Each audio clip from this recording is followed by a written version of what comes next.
What up? This is the in-depth analysis where we talk about the point of the show, which this one is Undertale. And right off the bat, I'm going to say spoiler warning. I know we say that a lot, but this one, if you have not played Undertale, just skip this part. Just skip it because it's not going to make sense what we're talking about. And I think, and tell me if you agree on this, Jeremiah, I think a lot of the charm of this game is not having any expectations of what you're getting into. Just playing it without really knowing what the game's about. Yeah, I have to say that. It's hard to be able to talk about this game at all without obviously talking about its meanings, and then for that you have to talk about the gameplay and what happened. So yeah, and it's a lot of the subversive ways this game kind of messes with you as a player are not going to be interesting to you if you are expecting them. So it's on Steam. It's pretty cheap. It's really easy for any computer to run. So this is one of those games you have to have a AAA like fast processor, good graphic card to play. It's basically a Nintendo game. So if you haven't played it yet, just skip this. Come back later when you've played the game. Go treat yourself. This is an interesting game, and we're gonna have this conversation. Will be very interesting to you if you've played it. But if you have not played it, you're not going to get much out of this part of the episode. yeah, you may not care for it. So Undertale. All right, how do we start talking about this? A weird game. It's very popular. Mm-hmm. This was a game, full disclosure, that I did not pay for. One of our listeners got us both a copy of it. Yes. So, I feel like just for review ethics, we can just full disclosure. This was a gift from, I believe, Calvin sent it. So. This is weird. The game's weird, dude. It got amazing reviews. It got a 10 on IGN. A 10. A 10. They couldn't find anything wrong with it. There are no negatives. Yeah. I would almost agree that the only negative I have is more of an external to the game. Is just that I don't have time to really give it all the gaming that it wants you to do. Mm-hmm. But other than that, I had just right off the bat, I had a lot of fun with this game. It made me think about games differently. It made me consider things about RPGs, a genre that I've played for a long time, in a different way. And it turned a lot of tropes on their head, which I appreciate from a meta level. Yeah, and it did it cleverly. Like we took a big old steaming shit on Stanley Parable, and the reason why is because it was a ham-fisted stupidity that it was not. I mean, there's a subreddit. So Reddit is this site where you've probably heard of it. It congregates all is it on the internets? Yeah, on the internets, which is a series of tubes. But there's a subreddit called "I'm 14 and this is deep." That's Stanley Parable in a nutshell. Like if you've never thought about any of these things before ever, and the first time you come across them, it feels incredibly deep, but it's not. It's like, which one will you go down? And then it makes you. It's like you're still going down that side, and like it literally basically does that mouth noise. It does it's that Keanu Reeves meme where it's like, whoa, what if we're all the stoner philosophy 101 student meme? Yeah, I found that game tedious and boring and dumb and ham-fisted and a pseudo-intellectual enterprise. I say that because everybody who's been 15 or 14 and usually this is a little sexist, but it's true, male, we get this idea that we're the smartest person in the world around that age, and we start writing dumb shit. Usually, like you're like some kind of genius and you're about to just school the world on something. Thought about what if our life isn't even real? I've actually got a freshman girl in my class who does that a lot. She's like, what if this is all like, how time slows down when you're dying and you see your whole life flashing before your eyes? What if that's right now? What if I'm dying and this is just me flashing back? Like she loves going down those little like, whoa. Yeah, exactly. It's those things that everybody ends up thinking about. But since you're not privy to everyone else's information in their head, it's the first time you've ever thought about it. Therefore, as far as you know, it's the first time anyone's ever thought about it. That's like Stanley Parable. If you've listened to this or podcast, or you listen to any other podcast where they talk about games, you've already thought about all of this. It's like there are repercussions for your actions. Were you still playing the game just to see the ending? Are you serious? And I'm like, yeah, I get it. Yep. And then there was games like Spec Ops: The Line, which was one of my all-time favorite games. Right, which does the same thing that Stanley Parable's trying to do, but it actually works it cohesively into an organic narrative. And it tricked you. Like with Stanley Parable, you know what you're getting into. Spec Ops: The Line sells itself like a AAA shooter, And so you start playing it, and it fools you right off the bat, because then it starts, exploring the fact that you're playing a AAA shooter and what that means, and you're like, oh my god! And then it makes the commentary. It's amazing that way. This is similar. This is similar. It does what Spec Ops: The Line does for first-person shooters, but for JRPGs. Yeah, which is near and dear to our hearts. Yeah. So, overall, the graphics were shit, and I was gonna pick on that, but I wonder if that wasn't a good thing, because so the main character is androgynous. We don't know what gender they are.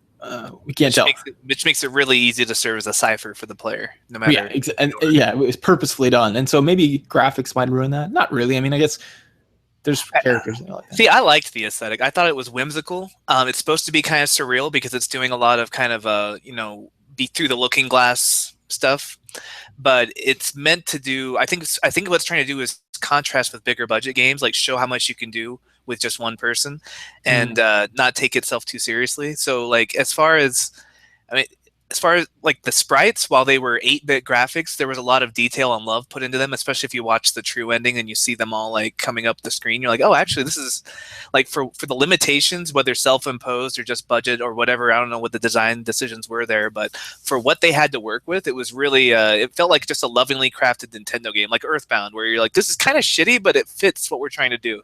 Well, that was what was hilarious. The second I started playing the game, I saw the protagonist, and I was like, what the hell? I mean, she's a shit show. You use that term like 3 times, but it's appropriate all 3 times in this episode. She looks ugly, or he looks ugly, gross, and the eyes are closed, and it's just like it looks dumb. But so I'm not really sure of that design decision, but I get the androgyny thing. But it must have been purposeful, because then they put a lot of, like, remember that little monster kid you come across? He's got a lot of personality and like a lot of animation, so it must have been on purpose. I think part of the too is like it never changes because it's supposed to be a cipher character. He or she never changes expression or anything. It's always the same face, whereas every other sprite is like pretty well animated for an 8-bit game. Yeah. So I think that was a deliberate decision, and it really helped me kind of put myself onto him or her as like that's. Plus, I named her me Drake, so it was just like cool. Yeah, I'm gonna name mine Solo, which is perfect because that's what I do in JRPGs, right? Which is a great design decision, because it knows right out of the gate. It's like, hey, what do you name yourself? And you're like, oh, and this is a behavioral thing, right? Our learning history tells us this is gonna be my character, so we name ourselves, and we name them probably what we name us in all the other RPGs, right? Or there's a decent chance of that. So it's already achieving its function, right? I want to talk. There's a few different things about this game that I think are interesting, but I thought we could start, and tell me if you had something else you want to start with. But morality systems in games is something I feel like we've talked about before with games like BioShock and Fallout and those kind of games where it's kind of a binary decision, but we talk about the illusion of choice and how it doesn't really matter. Like if you want to turn evil, you just start killing things. If you're on the evil side and you want to turn good, you just start donating money to charity or whatever the hell like controls that number, Yeah. But this one actually has, instead of the illusion of choice, which is what I'm used to, it actually has consequences to choice that are permanent and far-reaching. And so the morality system feels more like real-world morality and less like video game morality. And what's hilarious is a lot of those games, what I do is I play it through on like true good, because that's more aligned with my nature, and I play the game, but then my hands are kind of tied in a lot of those systems where I'm kind of like, well, I have to do this for the good thing. So I just instantly see the light side points or the good or the paragon or whatever, and I click it, and I read it, but I am bound by whatever it says, because I'm like, well, I'm the good guy. And because there's usually something you can get for being light side 2 or something, or for being so many paragon points or something. You can get some kind of, there's a point to the system, right? Right. It's not just a descriptor. It gives you some kind of benefit.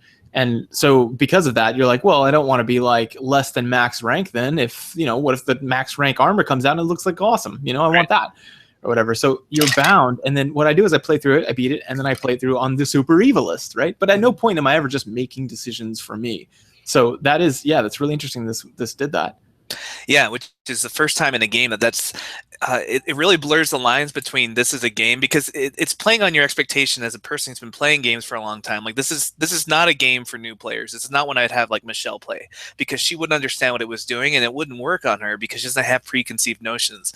But if you come into this game with a preconceived notion of this is how RPGs work, like if I was picking this up as like a sequel to Earthbound, I would walk around, I'd grind out my levels, I'd kill as many monsters as I could, I'd move on, fight the boss, move on, fight the boss. And if you play it that way because you don't know what to expect from this game, you're going to start feeling almost sad because the monsters you kill are gone now. They're dead, and the bosses you kill are dead. And you start finding out that they had families and they had friends, and they're like, what are you doing? Why are you down here killing us? Why are you leveling up? Why are you earning XP and levels? Like, and especially at the end when you find out that XP stands for execution points and LV, level, stands for level of violence. Yeah. So it really kind of puts it on its head of like the classic way of playing games. It makes you kind of a monster. Like we accept it in a video game, but there's no world where you can just walk in and just murder everything and feel good about yourself. Yeah, it doesn't map onto real life, which is the point I think it's making. I mean, you think about Final Fantasy. I know a lot of people who would take like, let's say Final Fantasy 7, you need to power level a little bit, and you would just like put a piece of tape down and just like walk on a coast, or go back and forth so that you'd hit random encounters and put a piece of tape down on A, or a circle or whatever it was. So you just attack. Just a bloodbath. And can you imagine if that was in real life? Someone's just on the Mississippi Delta knifing everybody that gets near him, walking around in circles. That has consequences. And right. So that kind of thing happens. Like you could run out of monsters, and that's what happens here. You can clear out a zone, and when you do, it says the save says determination or determined or something like that. Yeah, and I think the brilliant part of this game too is there's like a little sort of tutorial mission at the beginning that shows you how puzzles work and how, like, the very first thing Teriel does, the woman that finds you, is she tells you how to talk to monsters. There's a training dummy, and you can use actions to kind of influence it. And if you kill it, she's like, no, that's not what the dummy's for. You're supposed to talk to it. And so they really hammer home that you don't have to kill everything, but you might miss that until you fight the first boss, which is her. She's trying to keep you from leaving. And for me, I tried to do the actions. I tried to talk to her, and she wasn't having it. You have to show her mercy like 20 times before it works. But you can't die to that one, so it's a good place to experiment.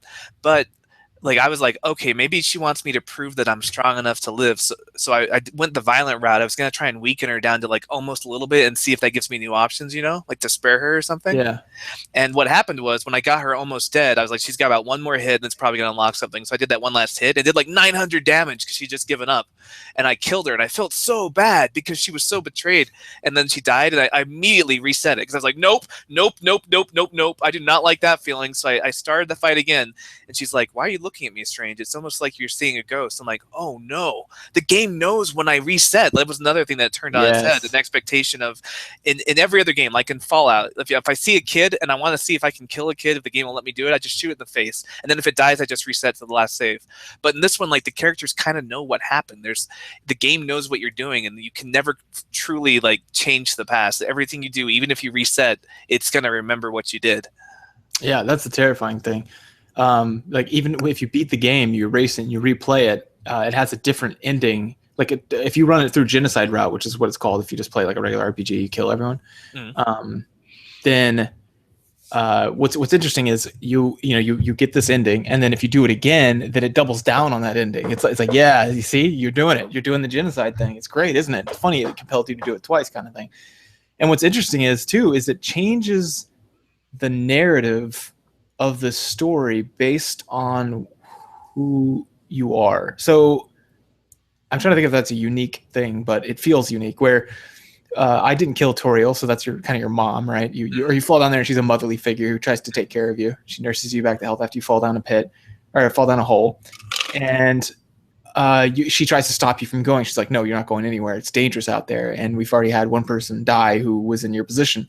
And so you're like, okay, I'm getting through. You have to advance the story. I mean, you don't. You could just sit there. This is another one of these things where you just have to know what happens next. You're determined, right? Yeah. It plays off that a lot. Determined to find out. So, the obvious choice is to murder because she's like, no, I'm not going to do it. I'll physically stop you if I have to. And she's trying to save you from the outside. Mm-hmm. Well, that's the narrative. And if you can convince her, if you can spare her by not fighting, you just get hit a bunch. And then you keep trying to spare. And then finally she'll let you by. She's like, fine, just go. I didn't realize. and then she's upset with you and she doesn't answer her phone anymore. But whatever. Uh, but that's it. She's like, fine, I guess I can't save everyone, and this is your choice. You're determined to do it. She'll say determined. And but if you kill her, she says, oh, actually, she reveals that she actually wasn't protecting you. She was protecting the world from you. Yeah, and that's if you kill her after having killed everything else in the ruins. So you have the when I killed her, she was just like, "Oh, I'm sorry, like I love you." But if you kill her on like the pure genocide mode, where you just murder everything, where you're grinding, where you're walking around until monsters don't show up anymore, then you're such a monster at that point, even at that early stage in the game, that she's like, "I'm protecting the rest of the world from you." Yeah, which is interesting. It changes the narrative, which is the point, is the game in itself. It's funny because anytime you say a game has multiple endings, that's what you get. You get people play through on the Paragon path and then the genocide path, or the renegade path, I think is what it's called in Mass Effect. And because they're determined to see all the different endings. They're Right. It's a completionist side. They don't even agree with the actions per se, but They just want to see all the content. And on the genocide path, the real boss that is Sans. It's this skeleton who's named after the font. He's Sans comic because he's a comic and he uses the Sans comic font. And he's actually like the hardest boss fight in the genocide path, because he's like, all right, I figured out what this is. So the game acknowledges that whatever force is behind you, they call you an anomaly, right? And so your ability to go back and reload saves, Flowey remarks on it too. He's like, that's interesting. I have that ability too. But whatever it is makes you an anomaly because you're creating multiple timelines and destroying them. And he's like, you have to be stopped. You cannot complete this game. Completing this game is an immoral action. You're going to erase everything and start over like nothing happened. That's horrible. And so he's trying to keep you from doing that, which is a weird approach of just like, it's like a Bioshock, where, what was it, Bioshock, the third one, where we find out that like the decision to play the game itself is sort of an immoral decision because you're creating this timeline of this world that there's so much suffering in. Yeah. And so the decision to see the genocide ending is actually like a monstrous thing that the game doesn't forgive you for. Yeah, it's crazy. And I like that it makes sense of that's what RPG heroes are. They're basically they can reload time kind of thing. That would be how monsters would explain that, if of course you could keep a memory of another line. But you get the idea, is that it obviously is playing with that idea. It's like, okay, this is your power as a human soul, right? You can do these things. And humans have the ability to grow stronger with every monster soul they absorb, which is how they explain leveling up. Right. Yeah, so it's pretty cool. And then I think that it plays with the idea that we are, and Stanley Parable does this, but I'm never going to talk about that game again. But Spec Ops: The Line, other games play with this principle that we do feel determined to see things through. If it's out there, we want to see it, right? Mm-hmm. Like even if you just be damned.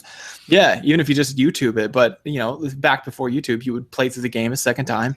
Yeah, and even addresses people who watch the endings on YouTube, because Sans is like, there's probably a bunch of sickos right now who just watch this, encouraging it to happen just by their audience, and you're like, whoa, that's me. Yeah, it's crazy, man. So most people's first playthrough in the game is going to be the neutral path, which is where you don't kill things, or maybe you just kill a couple things until you figure out that the game promises that you can beat the game without killing anything. That's like one of the things that it lets you know pretty clearly. So a lot of people will figure that out and go through the game on kind of a pacifist run, but maybe miss some things. Like I killed Toriel on accident, reloaded, and also I missed going on a date with one of the characters, so I didn't get the true pacifist ending. So you get like this neutral ending, which was somewhat unsatisfying. It left a lot of things, like you go back to the human world, you call your friends back home, and they let you know how everyone's doing. And I was like, okay, that's kind of a happy ending, I guess. But then it lets you know, like, there's a better ending, there's a true ending out there if you play through it again. And you play through the true pacifist mode, and it's just very satisfying. All these monsters that you didn't know had stories suddenly are like taking you out to dinner, telling you jokes, taking you on dates. Like, it becomes just this really rich experience where you just make friends, and the bosses, when you look at the bosses, they all have these sort of hang-ups. Like, I don't know what the psychological term would be, but there's some kind of problem in the way they're thinking that's making them act in this way, and you help them come to these enlightenment moments where they get over it. And then when they become when you fight the last boss of the true ending, you get to kind of come face to face with their souls and kind of help them make these realizations again. Like, do you remember that? Did you see the true ending? Did you experience it? Yeah, no, I didn't. I think my game messed up somehow because had heard about the True Pacifist ending, and I talked to like 5 different people who played it who said, make sure you never click the fight button. I was like, got it. Just I never even hovered over it except for when the for first starts, and for some reason I didn't get the ending, but maybe it's because I got the protracted ending. Anyway, it Yeah. doesn't matter. I haven't cleaned up and talked to everyone and then finished because I ran out of time, but also because I'd seen that ending at that point, and then I went to go YouTube the other endings and felt guilty when Signs called me out. But Yeah, it's interesting because, for example, Dr. Alphys, like her main problem is she thinks that nobody's gonna like her unless she like manipulates people into liking her because she has no self-esteem, right? So she creates a robot to make her look like a hero, yeah, and so it's like coming to that realization. Or Papyrus, who just really wants to be accepted again. Like they each have these sort of things that are hanging them up, and I don't know, you kind of resolve that. It just feels like a rich experience when you finally get everybody out and you take them into the overworld and they get to kind of go live peacefully in that, they achieve their dreams. It's like a really satisfying ending, but you kind of have to have experienced the more disappointing one first, or at least I did, before I could see how cool that was. yeah, it kind of makes a commentary of a couple things. One, monsters and JRPGs in general. It's saying that like they're just misunderstood, right? Like, and if you took the time to Like do something Britta, like different, maybe these goblins maybe we're encroaching on their territory. Why are they attacking? yeah, exactly.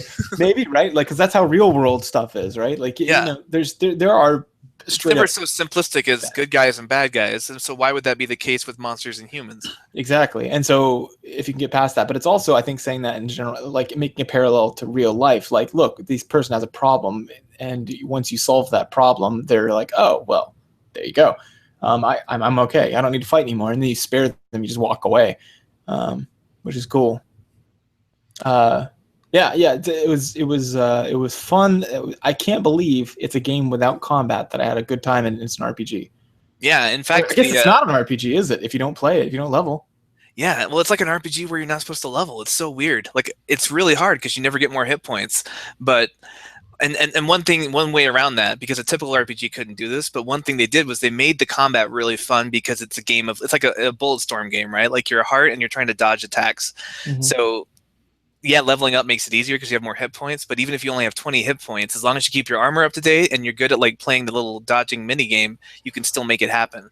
Which I Yeah. think that was why it was fun for me. Was it was I don't know, instead of just clicking fight and attack. And in fact, in the Sans battle, if you're going the genocide route and you click attack, he like dodges out of the way and he's like, "What? You think I'm gonna stand there and let you hit me just because you're dodging my attacks? I'm gonna dodge yours." So he keeps dodging everything. Yeah, it made the boss battles just weird and different. Like the one where you fight Metaton, and you have to like trick his own rockets to going back into him. Yeah. That's tricky. I think it was Metaton.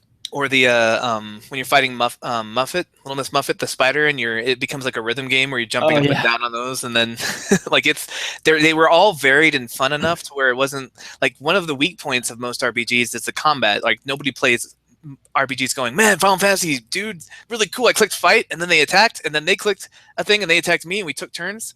Like that's not exciting. You play RPGs for a lot of reasons, but not for the combat. But the combat on this one was a lot of fun because it was every fight was different. First of all, there was a mini game if you're doing a pacifist thing. There's this mini game. Well, if you're doing a genocide run, it's a timing thing, right? You're trying to hit those little things inside the right thing to do the most damage. But if you're doing the pacifist thing, first of all, you have to figure out like what is this monster all about? Like he's telling jokes. What if I laugh at his joke? What will that do? And you click laugh to try that out. So you're experimenting with different approaches. Second of all, you're dodging their attacks, which is always a different pattern or some kind of thing, like you're jumping over bones or you're dodging like tears from a ghost. Like it's every fight is different, and so you'd never get bored, even though you're not actually killing anything. Yeah, and like the one where he's like, "Here comes my ultimate attack," and then he's like, "Oh crap! I guess I left it at home" or something like that. It's just funny. Yeah, it's You're a like, dog. oh. Yeah, it's a dog guy. That's right. Yeah, he's like chewing on his bone. Which did you go on like all 3 dates with the main bosses? All 3 dates. Oh yeah. I think I did. Because that might be why you didn't get the pacifist ending. Because I missed one of the dates with Alphys. Oh, I didn't go into Alphys. Yeah, that's right. Okay, so that's why you get the neutral ending. But which of the two, Undyne or Papyrus, did you have the most fun with? I can't remember Undyne's. She like takes you to her apartment and you cook some stuff and you end up like setting her house on fire and burning the whole place Oh down. no, I didn't. I didn't do that one. Okay, Huh. So yeah, that's probably what you I did missed. Papyrus, and then I set a table with Sans, but that's part of the thing. Yeah, Papyrus. I love Papyrus. Like his cool guy shirt, and he's like, I'll tell Yeah, you a secret about this shirt. And it's just like a T-shirt that says "cool guy," and he's like, yeah. any shirt can be a cool guy shirt. You just have to have a magic marker. Like, wait, you just wrote that on there. He's like, yeah, that's my secret. And you're like, oh man, Papyrus, you are great. He's got You're a fan. basketballs and stuff. He's so cool. Most people like Sans as their favorite character, but for me, it was all about Papyrus. That guy was weird. Yeah, I don't know. I didn't really. They were all good and bad. Like I thought Papyrus was annoying. I thought Sans was a little annoying, but they were also charming as crap. And when they came on, I was like, oh yay! But sometimes they talk too long. I was like, come on, man, come on, we get the point. Because I wanted to experience the parts of the game that were unique. Like questioning the RPG system and that kind of thing. But yeah, I think it was brilliant that they said Kara. Like character. It's like from I guess that's what the Greek character is from or something. And they said Kara, and it's basically she takes over you throughout the game if you go on the genocide route. Like, there's a point where someone says, "Don't make that scary face at me." I think is or why are you making that scary face at me? And like halfway through when you meet Flowey again or something, something like that. Someone says that, and then it's saying she says Kara, what she is, what she represents is she says every time. Let me say, or he says, I'll say he says, where's the quote? Oh yeah, every time a number increases, that feeling, that's who Kara is, right? HP, attack, defense. When those numbers get bigger, that feeling is what Kara is supposed to represent. Yeah, it's kind of like the standard drive. RPG gamer, that's what it's poking fun at is the character building. Yeah, is leveling your character. Which is the most fun thing for us in most games, but it calls it into question of saying like you're just getting better at murder is what's happening, and it's really exciting. Yeah, and on the part of genocide, whenever and the funny thing is, it shows you a character that sympathizes very much with Kara from the beginning, the Flowey, right? And he's a monster. He jumps on you and attacks you when you're just minding your own business, and that's you, right? That's what an RPG character does.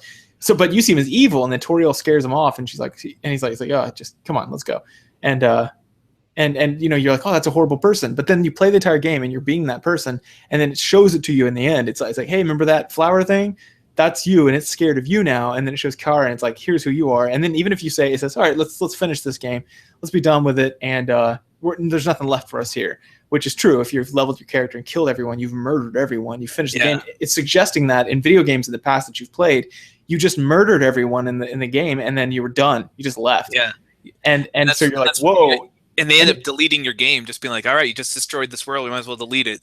But yeah, if you say yes, a race game, it's she basically says, "Cool, that's us. We're that person. Basically, we're partners or something like that. Or you're a good partner." And then, or she says, if you say no, if you're like, "What the hell? No, I don't want to race my game." Then she goes, "Oh, you thought you were in control?" And then and you're like, "Oh shit!" And then she kills you basically. But yeah, because she's killing you as the moral agent, right? You've already. Right. And in fact, even if you say that you want to erase the game, after a while, like the screen's just blank. And if you let it run for 10 minutes, she comes back and she's like, there's one more thing I need from you. We can make this, because you're like, I've done the genocide ending. I'm creeped out. I want to do a different ending now. He's like, all right, we can make this all happen again, but I need your soul, because human souls are the most powerful thing in this universe. So like they make you as the player make the ultimate moral compromise of saying like, all right, here's my soul. I want to play a different game now. Yeah, that's crazy. It's thoroughly original but compelling, and it usurps the meta, and it does it so well. Like I cannot get over, like you and I could not make a game like this if we tried. It'd be derivative and kind of shitty and using established tropes. But this one guy, this Toby Fox, and like maybe 3 other people that were helping him, like just made a really thought-provoking game that made me rethink the way I've been playing RPGs. And 10 out of 10. Like the one complaint I've got about the game, and that it's takes too much time to see through it all. Like and again, that's kind of an external complaint, because I've got Xenoblade Chronicles in the other room, and I was thinking about it the whole time. Like I want to get back to it. Yeah. But like to get through, you play through the neutral route, that took me about 8 hours, and then to play through the true pacifist, it's another 8 hours. And then like the genocide route takes a long time because you have to grind out and kill every single monster, so probably another 12 hours.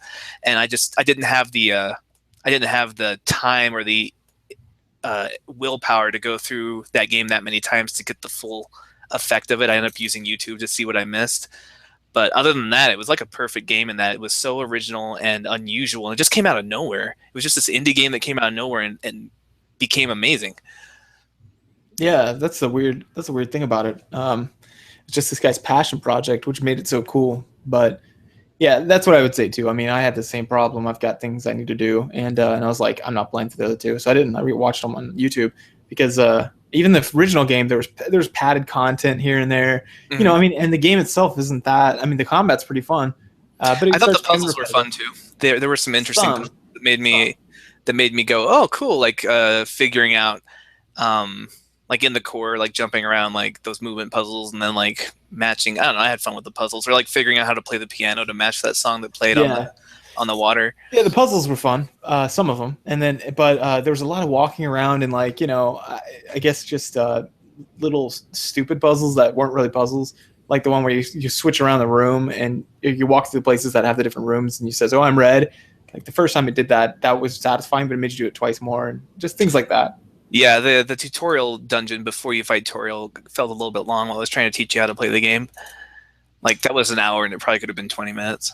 And I mean, like obviously he's trying to sell you a game that you're going to pay for, so he had to have padded some things. But I mean, really, that game could have been beaten in 4 hours, not 2 hours maybe, Mhm. if by just doing the puzzles that were good, the storyline, and make you make the decisions of killing people. But yeah, I think that's my But problem it was too. a thoroughly original story in that, like, it really put like a cool story reason for why RPGs work the way they do. Like human souls, this is how they work, how they're different from monster souls, and um, yeah, I thought it was a really novel way of kind of turning that genre on its head and explaining away the mechanics of save games and level up. Yeah, that was interesting. Um, So I don't know. I don't know if I give it a perfect 10 out of 10 because of that small complaint where it was just so much work to get to the end of it. And again, this is a happy problem, right? Like if this game had come out in 1990 when Earthbound came out, I would have liked it better than Earthbound because there just weren't that many things competing for my time and attention. right. Yeah, same with me. If like now that's something that wasn't in old games is respecting the player's time, Hmm. and for me, I'm like, well, for the story you're telling, it could have been shorter. And part of that is like you said, we've got a backlog of library of games because the summer's coming up and the big titles are hitting, and we've got a podcast where we talk about games, so it's like, all right, man, come Yeah. on, I got to get through this, and me, the disc, my stupid disc, I got to get done. It's just a lot of it was competing with my time. So when I sat down, I would always begrudgingly be like, "Oh, here we go. This better not take the whole session." But then I'd like it while I was playing. But there were times, like I said, where it was padded too, where I was like, "It just really doesn't need this." But what was fun is everywhere you explored, it was worth it. Like you read the books on the shelves and they're funny or Yeah. like they made sense. Like Yeah. There's lots of great jokes for backstory. Or did you find the Temmie village? yes, And you can pay for that one Temmie to go to college, and then she comes back and she's got like magic Temmie armor that she'll what? sell you. Yeah, like one of the shopkeeper, one of the things you can buy is 1,000 gold you can pay Yeah, I for didn't have it. college. So I didn't have it either. But I was like, what happens if I do? So I came back later when I had it, and she like leaves, and she comes back. She's like, hey, I learned about marketing and how to make this new armor. And then that armor is so good, but it's kind of the armor that's there in case you're having a hard time beating the game because the more times you die, the cheaper the armor becomes. And when you Uh, put it on, like it really makes the game a lot easier. It's like the best armor in the game. okay, that's funny. Yeah, got to get people through, I guess. Yeah, Yeah. that Timmy Village was hilarious. I thought that was the only way to go, so I was confused when I couldn't leave it. And I was like, oh, wait, this is those little glowing Yeah. mushrooms. Little off the path thing. And just like Undyne, really compelling character. I really enjoyed like fighting her and like realizing that I could run away. Like that was a revelation because again, there's these assumptions we have when we go into the RPGs of like, okay, boss fight, and she's like, you can't escape, and I'm like, yep, can't escape. You can't run from boss fights. Everyone knows that. And then I kept dying to her, and I was like, how am I supposed to beat this? And then she's like, when it's red, you can't flee. And I'm like, all right, I'll try when it's not red. And I was like, oh, I'm running away from a boss fight. Like just moments like that where just my own assumptions were what was making the game hard. Yeah, Having to like unlearn what you have learned, those kind of things. I had to Google that because I was, I knew this game was that threw me for such a loop, or something that was going to throw me for such a loop. So, I got it and I tried to do the action things, and she wasn't having any of it. Then I tried to spare, that didn't work. Tried to do that repeatedly, that didn't work. Then I was like, well, fuck it, I'm gonna run, and it was like, oh, you can't run, you're green. I was like, damn, or yellow, green? Red, I think. Oh, you're red normally. Oh yeah, maybe it's I think it's green. green. Maybe. But anyway, so the point is I finally ran. I was like, okay, but I'd never run from a person before. So I just spit me out in the real world. And I was like, what the? And she re-engaged. And I was like, gosh dang. And then I was like, oh, well, I'll run again. This time I just kept running backwards towards the house. I was going to try to get into a house or something. And she'll chase you. So I ended up having to Google it. I was like, well, if you can't run, you can't act, you can't do that. And it was like, no, run forward. I was like, oh, weird. Okay. So I actually had to Google that one. Then you give her a drink of water, and like it's just moments like that where it was like, oh, that's really clever. Like, yeah, I looked at the water, I looked at her, and I was like, oh yeah, the hot armor thing, and I was like, all right. So then I fed her water. And when she's in Hotland, she like stands up, backs up, doesn't know what to do with it. It's perfect. Yeah. And this is why this is a game, I think, for gamers, because if this was your first game, there would be so much of the tropes and sort of things that they're subverting that wouldn't work on you. Yeah. But because I've played so many RPGs, because I've been playing games since the 90s, all of this was a revelation of, wait, what? Oh yeah, who's to say I have to kill things? Who's to say I can't run from a boss fight? Who's to say, like, or when you try and sell something? I remember I had a bunch of junk and I was like, oh, finally a merchant, buy my shit. And he's like, oh, I'm not a pawn shop. Like, what? Why do I want your tofu that you found on the ground or whatever? Like, it's like, oh yeah, it is weird how every other RPG, every shopkeep's like, yeah, I'll buy your garbage. Why not? Oh, the Timmy you buy it. Yeah, Timmy. But I felt like I was taking advantage of like of a disabled person when I would do that. He's like, okay, me buy it, but me saving for college. And I'm like, yeah, whatever. Take this stuff. But everyone else is like, what? Why are you selling me your garbage? That's an old cheeseburger. Why would I want that? Yeah, that was hilarious. So just finding people that would buy it was good. And those two weird fangirls would buy it. Yeah. Or those girls that like cheat the guy out of free glam burgers. Yeah, they found them in the trash. But you buy it anyway. That's the thing. I was like, I'm still buying it. And she's like, oh, we call them burger pants after that. Tons of places where I was just really was laughing. I was just genuinely having a good time for the 10 hours I spent on the game. But I did not have time to go through all the replays because it was, once you've played through it, it doesn't add that much more to it that make it worth like tripling the playtime. Yeah, it's funny. I think what it does in general is comments on character behavior, like fourth wall behavior. Uh-huh. You know what I mean? Like play a game, you beat it, you move on. You play a game, you beat it, you move on, rather than just living in the world, right? Which is what you do in this game. I think it would be interesting if they, after you beat the game, there was still something you could do. You know? Just walk around and talk to people. Yeah, if you're the true passive, so like you, and it would just, or transition and just be like, all right, do you want to, and it's something that would be easy to code. I wouldn't expect the developer to do all this, but just do something like, maybe you can buy a bed, go around, there's a place where you can have a job where you sell stuff, or something, and then you can buy a bed and, like literally let someone try to spend time in there. And then they'd be incentivized to not do that after enough time. Obviously nobody would be playing this game 60 years from now. Right. There's a point we're going to walk away, but that would be cool if it did that. And then later, it would, maybe how Undertale, it uninstalled itself. That was fucking creepy. Yeah. Anyway, but it does something like that. Maybe like reinstalls itself, at some other time later in the Yeah, really, even the way save files work, it challenged everything I assumed. Like that save and reload thing, dude. That was awesome. Yeah, because we all do it, but we never think about like the ethics or the physics behind it. Yeah. But the complex, I don't know, like the overarching story, like every time you meet a new character, they were ominous and frightening.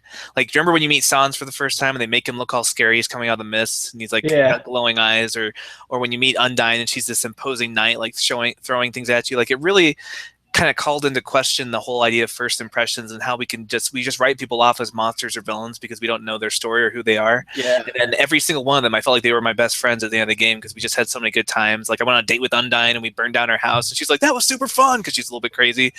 And like, I don't know, it was really just a good story for just like, I don't know, a message we can have of like, hey, you know what? Violence is never the right answer. No matter how justified you think it is, no matter what you think the greater good is. And we could have a philosophical discussion about violence and pacifism, but I thought it was a really good argument in favor of like, no, don't kill things. Like, find a way to work it out. Use your words, use your actions. Absolutely. Speaking of which, on our other podcast in a week, we're going to have a philosopher talk about philosophy of violence, and that'd be interesting. I doubt he's played this game, but you never know. Yeah.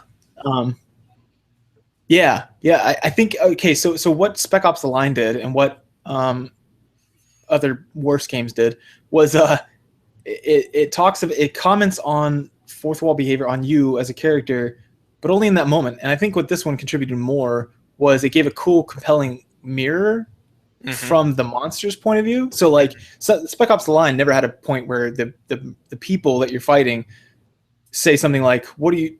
Well, I mean, it had the white phosphorus moment where you walk through and you see these people dying, and you're like, "Fuck, I just did this to these people," and you're a monster. But just because you wanted to see the rest of the game, but because it gives you an impassable moment. That's the thing that's so brilliant about it. It gave you a moment that you realize I have to become a monster to continue this game.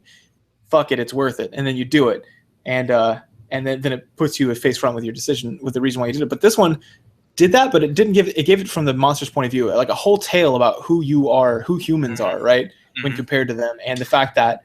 Yeah, and all the prophecies are really vague, right? Like they're like, yeah, some people translate it as destroyer, some people translate it as redeemer, but there's some kind of angel figure that falls down and changes the fate of monsters forever. So you could go either way. Yeah, exactly. And that, and then it also commented on like save states, and then also on how fast we transition from game to game. Right, it's a pointless world, is what he said. There's no, you play it, it's just like a sociopath might do. He plays with someone's life just long enough that it's entertaining to him, and then he moves on. Right? Yeah. This kind of consumable way that we treat people, and then we treat people's lives. It's paralleling that with how we treat games. Like our whole world is just here to entertain you, and when you're done with it, you're going to erase it and start over. That's why it was so cool about see the new ending, the Kara thing, where at the end she said, are you really the person, or when did you think you had control, or something like that, or do you really think that you're the one in control? And the reason why is because if you just play the game, the whole game through genocide, and you killed everyone, and then just now you start to feel bad and say, no, I don't want to erase this game. Then she's like, no, you don't. Like, you're going to do this again. You just did it here. Next JRPG you plug in, you might think twice, but you clearly came for what you got what you came for in this game, right? What's going to say that your meta behavior is going to change, right? And so it was just really interesting. And it's true. I mean, like, I'm going to play the next RPG and murder everyone. I'll just because I like seeing those numbers go up. Yeah, but I'll just be thinking about it when I do it. I'll be like, oh man, this is actually horrible. And I found that changing the way I played Xenoblade Chronicles X, because they talk about how the indigenous life forms, like, we have to learn how to coexist with them, and we're intruding on their planet, and they really discourage you from going around just leveling up by murdering the local flora and fauna that's on the thing. And I just felt like, man, that's true. That's true. These monsters, they haven't done anything to me. They're just weird aliens. And I'm like, cool, I'm going to shoot them. So it kind of influenced my behavior in that game, where I only go after the ones that are like clear and present dangers to my society. And even then, like, the character's like, it's too bad we have to do this. I wish we had some way of communicating with them. Except through swords. Yeah. Yeah. But I like the ending too. The true ending where like, you get to see all the monsters and all the characters and what they did. Like, they remind me of old, like, in Super Nintendo, they used to do this all the time, like an Earthbound or Donkey Kong Country, where it put all the monsters on parade and you get to meet all, everything. Yeah. Like, that's a fun touch that I missed from old games. That was cool. Another thing that I thought was really cool was how when you meet Flowey and he turns into Mega Flowey, or whatever he calls him, after sucking up all the souls, that was legit a time where I didn't know what the fuck to do. Yeah, and it kept turning off the game, and you're like, no, you get back in. He's like, I'll kill you again and again. He's like, you're back, good. And I'm like, oh man, that's interesting. Yeah, that would be how someone would act if they were stuck inside of a game. They want someone to play with. That's kind of the end result, was that Asriel wanted someone to play with, and he had no soul. So this is just how he acts. Feel love or empathy. Right. So that made sense, but I just didn't know what to do. So I started dying repeatedly and thinking, okay. This is behaviorism, by the way. This is really important. You realize that. How do you know something didn't work, David, whenever you were trying to be passive? I would keep trying it, and it would keep giving me the same message. And what? Eventually, I would try something different. Exactly. Okay. So if you have any variability in the response, it encourages you to continue, right? Remember this, parents out there, or anyone else. Don't ever change anything about how you're saying it. So like, if I'm with my son or somebody's like, oh, can I have some candy? And I go, no, I'm sorry, bud. And then he goes, please, can I have some candy, please? And I go, I'm sorry, bud. And they, oh, but I'm super hungry. Sorry, bud. Over time, he will stop. He will Mhm. stop. You don't have to be violent or shout at him or anything like that. And if you do change the way you say it, for an older kid, you can do that. You don't have to do this for like a 13-year-old, but for like you can just say, oh, I can't possibly reward you now. You've asked me 3 times. You can explain to him, right? Mhm. If I give it to you now, then you're just gonna think I'm gonna crack. So my hands are tied, and that kind of thing. So. Mhm. Yeah, This no, this really, year, the game treats you the same way. Like when I realized that it's like no, like that's why I killed Toriel, is because my action wasn't working, and the mercy button I hadn't tried that yet. So I was yeah, like, I don't know, I'll try the fight button, see what that does. yeah, and you just kill it automatically. Um, yeah, and that's what I was doing with Flowey, where he said that, and he's like, "Oh, he came back," and there was just enough variability that I played like 6 times like that, and then I was like, "What if I just don't fight back?" And then eventually I was like, "Oh, okay, no, I just need to dodge all these things, and then an act comes, got it." But that Uh-huh. took me a while, and it was interesting because I was playing the game by not playing the game. You know what I mean? I Yeah. set down my controller and I just let it, or I set down, I put 2 of my hands on the keyboard and I just let him kill me because I thought, oh, if he kills me enough times, he'll get bored. That was my strategy, right? Because he Uh-huh. was changing. He was like, oh, you're back, yay! And I was like, all right, but what if I don't make this fun for him? Like my whole thing is like I'm like Wolverine. I can keep coming back. So maybe if I just sit here. So that's what I tried, and it's just funny because it's never strategies you're going to use in any other game. Yeah, the only thing that prepared me for that was again Earthbound, the very last boss when you fight Gygas. He gets to a form where you can't hurt him. He just becomes this like lost psychic energy of like anguish, and there's no way to beat him except for the pray command, which you never use in the game because it sucks, but you just start praying and you keep praying and praying, and then finally like it starts tapping into something that you've never seen happen before, where everyone else starts praying with you and all the characters you met throughout the game, and eventually like that power of love like overcomes it. But when I was a kid, I could not beat that boss because I never thought to try that. I just was like, what the hell, it's not working. Oh, yeah, I never beat that game. But yeah, knowing that, I was able to like with this one, I was like, oh, this is kind of like Gygas. I gotta think outside the box on this. Yeah, that was difficult because I died to the first onslaught, obviously a bullet storm. I was like, wait, what the fuck is all this? Holy shit! And then I died, and I was like, dang, he is impossible because he has a million life. And I was like, and I can't fight. I see the fight button, but I'm not gonna hit that. So yeah, it was interesting. But finally, yeah, once I tried hard again, I saw the act, and I was like, oh, okay, it wasn't quite as clever as I thought it was, but And it was just a really tragic story in that it was just something sad that happened, and it became a war, right? Like this is how wars work, is it's like some kind of misunderstanding, some kind of inability to understand the other side, and then that leads to a bigger atrocious act, which leads to a counterattack because you have to one up what just happened, and this whole like escalating conflict until eventually it's just wide scale massacre and nobody's really sure how it started. Like that was really compelling about the story because it all came down to just a misunderstanding. yeah, exactly. It benefited some people to have that war, and so everybody else suffered and fell into line and did the things they're supposed to do, which Mm-hmm. is just like war. I mean, like there's all this question now about is a soldier really responsible if someone tells you this came into light in World War II, whenever we had captured Nazis and we were like, are they responsible for doing this? And this is when psychology Defense. had a huge boom. Like Milgram, for example, this experiment was done for that very reason. It was like, wait, the one about the white lab coat, and then the guy in the white lab coat says, he basically makes you shock someone to death.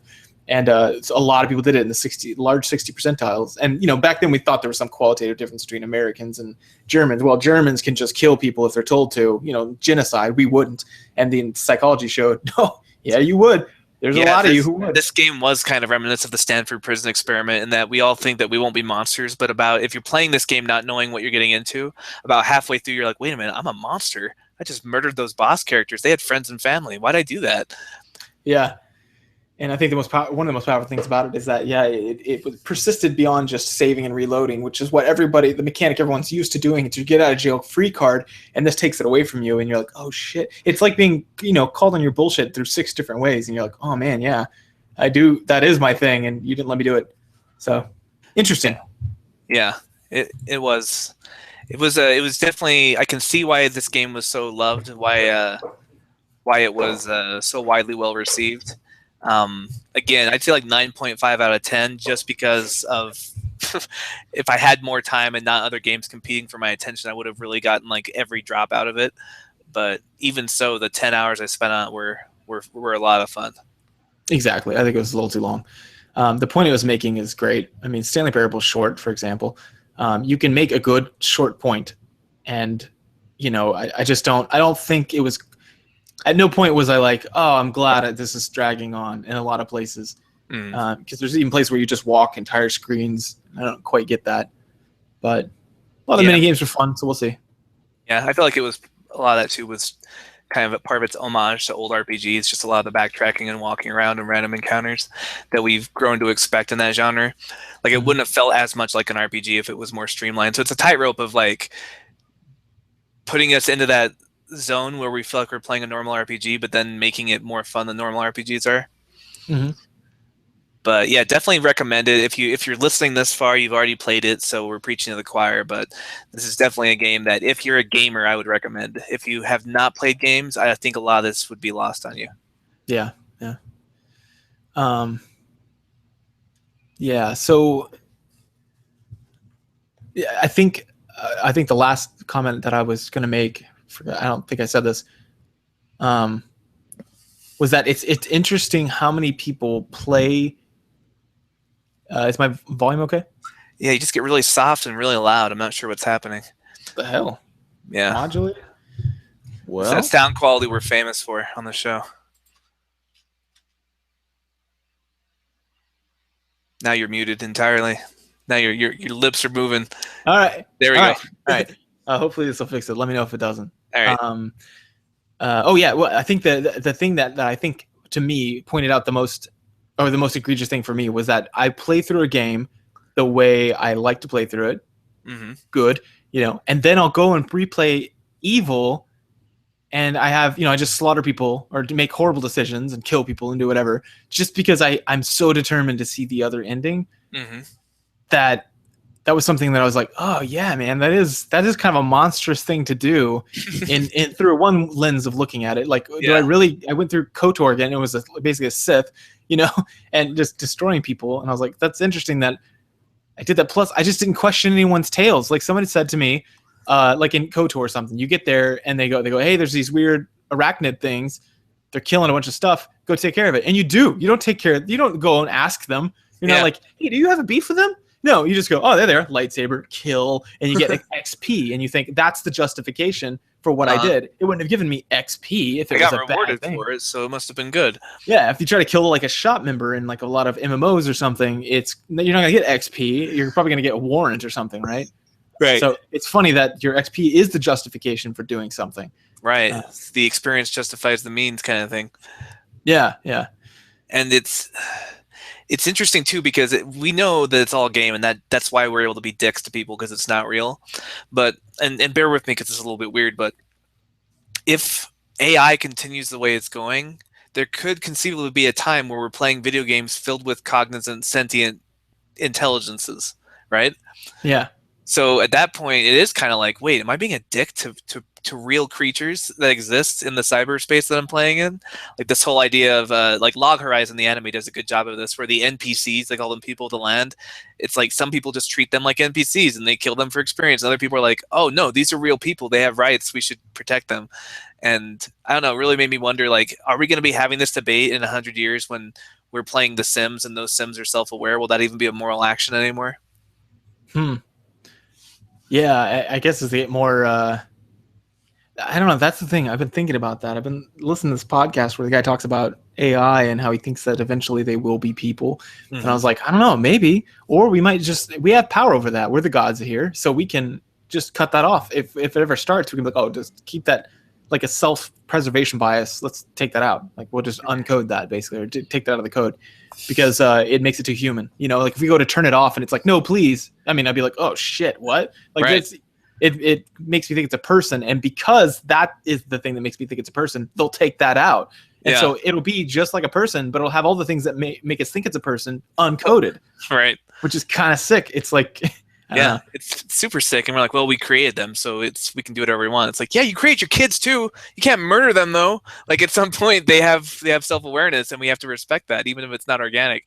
So I don't know. It made me think about a lot of weird stuff, but that's what good art does. Good art comforts the disturbed and disturbs the comforted. Huh. Yeah, that's good. And that's about right. And I did feel disturbed a lot of that game because it made me kind of question things about myself as a gamer.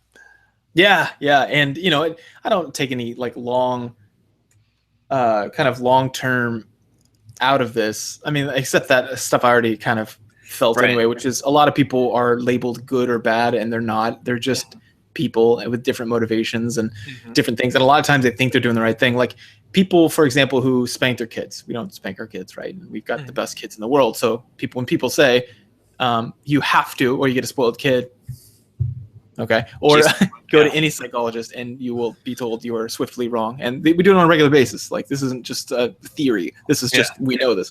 But anyway, but I don't see people who spank their kids as monsters like some people do. Right. Like they're monsters or a bad person, and I'm like I don't think so. I mean, I think that person doesn't have the tools we have, and Mm-hmm. they've tried everything. And it's like if you had a box of tools and you used them all and nothing seemed to work, you'd be like fuck it, and you try to jam the thing in. And that's what spanking is. It's trying to jam in that Mm-hmm. behavior, and it works. It Yeah. works. The kid's not gonna, if you strike a kid a bunch of times, he's not. But He's not gonna it's even so easy stop. it's so easy to label people as good or bad based on like our external view of them.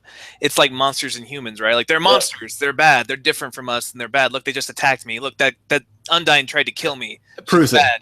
Yeah, Right. it proves it. It's like, well, can we see things from her perspective? And you actually get to learn, like, you see things from the perspective of Azrael or Asgore or Tori. Like, um, it's this tribalism thing, right? Like, Right. oh, Trump supporters are bad. They're racist assholes. And did you see that video where the guys, like, they were doing Muslims for Trump? They were trying to troll them.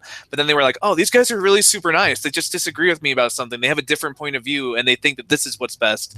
And they're actually really, really nice people. Like, we're so quick to label entire sections as monsters or humans when in reality we're all just, for the most part, like except for like the few rare sociopaths, we're all just trying to do what we think is best for ourselves and our families and people around us. That's the thing. Like, that's another thing that will correlate highly with psychology, right? If the more you study human behavior and understand motivations of people scientifically, you lean left. You lean Yeah. left hard because you're like, oh, everyone's kind of a good person for the most part. And there's obviously psychopathy. There are people out there who enjoy and delight in murder and death and hurting people. But that's not those are rare. And that should, Yeah. if you hear Those hook, flowies who don't have souls are they're not the standard rule. It's one monster out of 100. exactly. And while they all appear the same, they're not, like, to you because you don't understand them. They're not. So like, yeah, I feel the same way. And that's the thing. Depending on how you engage them, it confirms the narrative or denies Right. it. That's the thing. Like if I go up to a Trump supporter, and I'm not a Trump supporter, and I say something like, oh, you racist fuck, right? I've now hit the fight button, right? Yeah. No, he's gonna fight back because he's like, oh, this confirms it. This guy's a hostile presence, just like I was told. Right. And but if I go, no, I'm gonna figure this out. You check the enemy, even if they're attacking you, you check them, you figure out, and you Try use the this- action button first. See if there's a way you can resolve that. Yeah. Like this game, it's relevant, right? Like you learn to see the world not in like Flowey says, kill or be killed. Like there's a third option. You can find a way, even if you're being attacked, to bring peace to it. Exactly. And except for those rare examples of people who are, quote, soulless, right? These people with psychopathy, right? But and even Flowey, you're able to redeem at the end if you get the true ending. Yeah.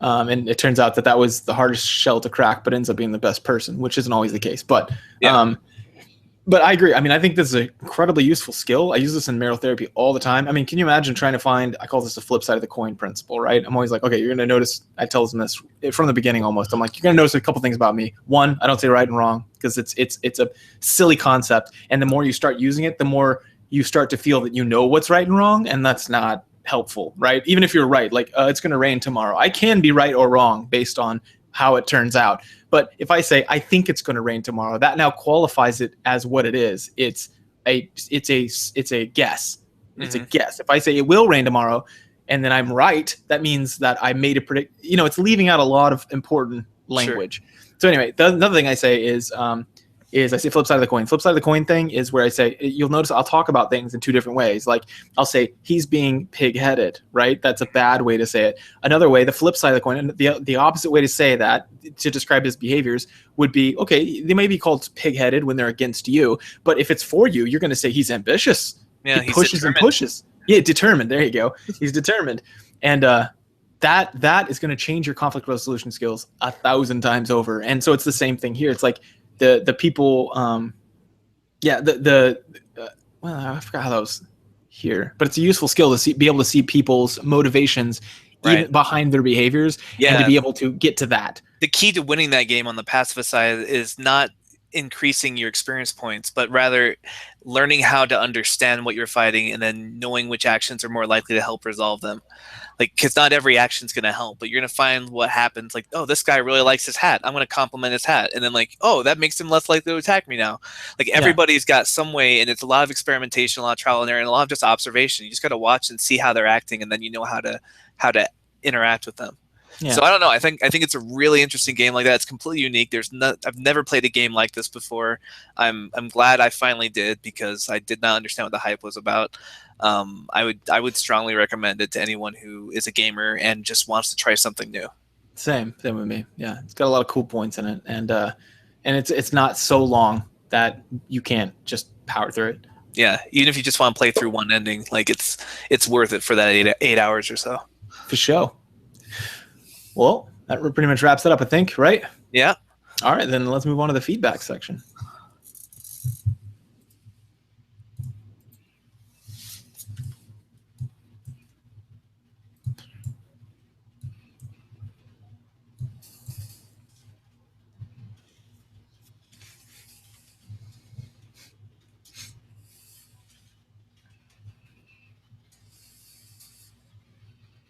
Well, that's cool. All right, this is the feedback section, the area in which we talk about feedback. It's almost like the name was purposefully chosen to give some indication of what might happen here. Yeah, I'm seeing a pattern. Yeah. I'm about to sneeze, so I'm going to mute it. So, feedback. Oh, yes, we got tweeted at. So a couple things. One, I think I might have read this one last time. There's a couple of them. One said by Rowan Fox Noble that I can't remember. I said, hey, something to talk about. Majora's Mask. Majora's the good guy, and he's the one dead with depression. Explains a lot. Mm-hmm. Another person at BB Loves Super Dr. W, Brandy Barth, said, Game Theory Podcast, first time listener. Loved your chill as fuck diagnosis. Lol.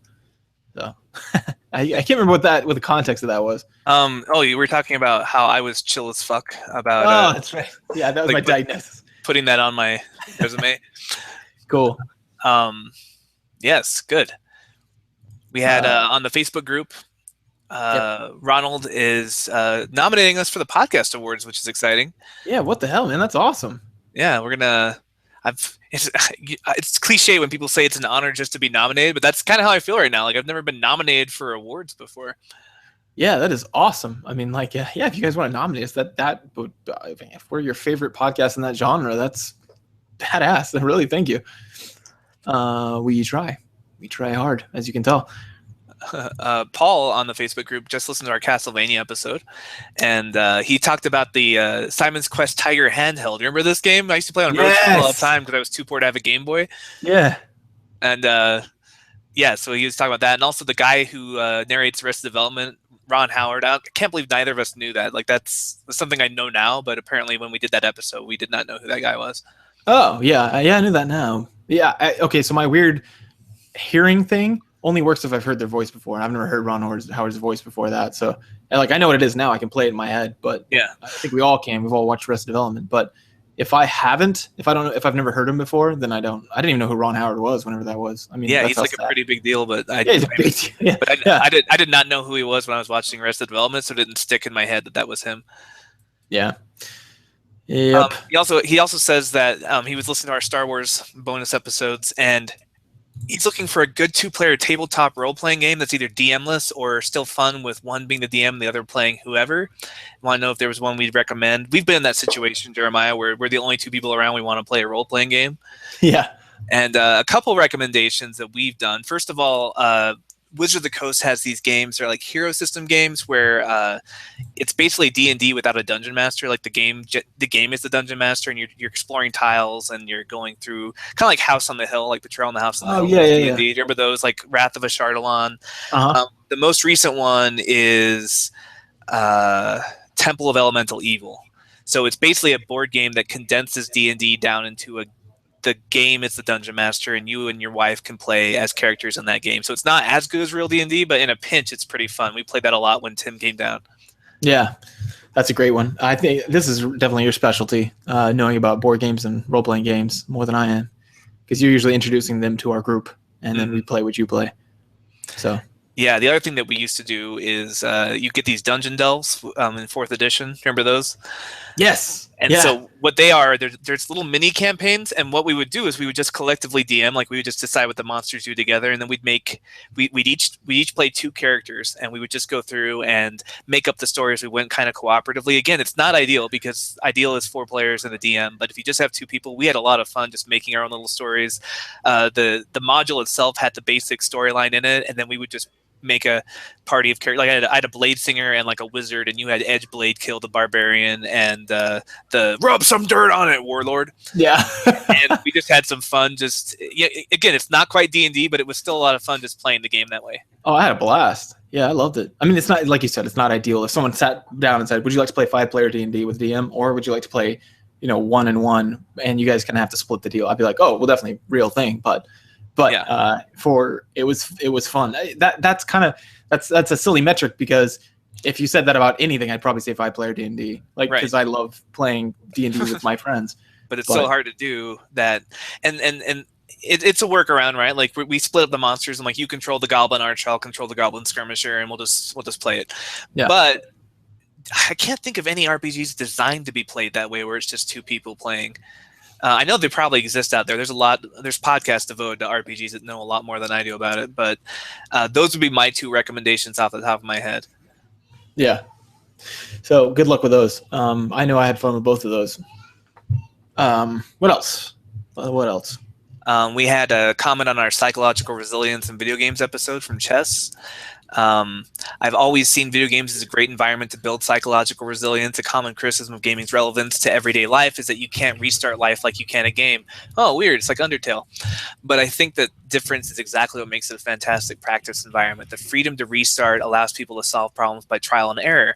The process of trying, failing, shifting strategies, and repeating is a pattern that's healthy for growth. Another way, it's the opposite of our detrimental natural tendencies: analysis paralysis, rationalizing inaction, giving up at the first sign of failure, or the sunk cost fallacy. The tricky part is identifying how to transfer the problem-solving methods used by gamers to other contexts. So I thought that was a really interesting point, in that being able to teach you how to jump back in even though you failed and not feel like you're wasting your time is something that hard video games do that's hard to transfer into life, because it's a useful life skill. Yeah. That's a good point. And I would make the counterpoint that the shitty thing about humans is we're not very good at understanding. Okay, so there was an experiment done. I'll explain this like this: that how people transfer ideas. So something you've learned, a skill set, to another context, we're not good at it. So what they did was they said, all right, there's a way that you can get at a cancer tumor without having to cut the outer skin. And but before they introduced this, they said this. They said they told them they had them. How did this work? Actually, this may not be the perfect example, but now that I've brought it up, it's a pretty decent one. They so they told a story about these people who went and marched in. This army marched in and tried to bang themselves against this wall, and they kept hitting the wall and just couldn't get through. But there's another one that came at it from all sides, and by going against all sides and coming from all different directions, this army was able to finally penetrate the inner walls and get inside, and they won the battle. And then next, they were like, hey, and doctors are trying to figure out how to get. They're trying to get at these tumors without breaking the outer skin. How would you do that? And people figured it out that, or actually not very many at all were able to do this, but many of them were like, oh, like the armies, take beams that are all not strong enough, but once they meet, where they meet, they're strong enough to kill cells, right? Mm-hmm. And as it turns out, that's the way we can do it. And people were very, just in general, one of the main findings was that people were awful at taking that skill, the fact that you just got to come at it from all different angles, and transferring that over to any other situation. People were terrible at it. Mm-hmm. So in general, like a lot of times things you learn in gaming, I mean, you may know a lot of gamers yourself who can play great platformers, but in general don't have much tolerance for other things. So I don't know. Setbacks. It's a good hypothesis, but I have my doubts. Yeah, if there was a way to transfer that over, it'd be really useful. But yeah, Same. I know. I find myself like being surprised by my resilience. Like last night when we were playing Zelda and we kept losing, I felt myself getting frustrated. But then when we won, I was so excited. And then if I got equally frustrated in some other life event, I'd be like, nope, giving up. This is stupid. So it's hard to transfer that. Yeah, and I don't know, like I'm nervous too because I have noticed that if I go back and play old games like Mega Man or something, I'm frustrated by their lack of forgiveness. Right. You know, even though I've played it before and I beat it not hundreds, tons of times. Mhm. So I know that I had something going on back then, but I think it's just opportunity cost. Like a lot of it can be contributed to that. The fact that I've got other games now, and so I have less tolerance for games that are going to be repeatedly killing me. Rob on Facebook points out that we can put podcasts on Google Play Music now, which is new. So on April 18th, so tomorrow, they're going to make it so you can launch your podcast through Google Play Music, which would be nice because a lot of people really do not like iTunes. It's not the best program, It's but it is like, bloatware. but it is like the most popular delivery mechanism for podcasts as of right now. So it'd be nice to have another way to get the show out there. Yeah, definitely. But that pretty much wraps up the feedback section. We had some conversation, obviously, in the Facebook page. You should go check that out. It's always an entertaining place to go. We get updates on it every day. Someone posts something pretty much. So, yeah, usually multiple times a day, I think. I think that's correct. So find us on facebook.com/group/game theory podcast or email us at thegametheorypodcast, one word, @gmail.com. Yeah, and additionally, just like we read off today, people do tweet at us. You can tweet at us at twitter.com/gametheorypod. And other than that, that's pretty much it. You can stalk us at our house. Don't do that. That'd be weird. Yeah, but I think that wraps up this week. Thank you, Calvin, for the game and the incentive to play it. May not have got around to it Yeah. ever, or maybe. Yeah, or, it was definitely on my list of like, that sounds interesting, but I've got so many other games that I already own. Yeah, exactly. So thanks for the initiative. This was an awesome experience, and we appreciate it. We'll see you guys next week.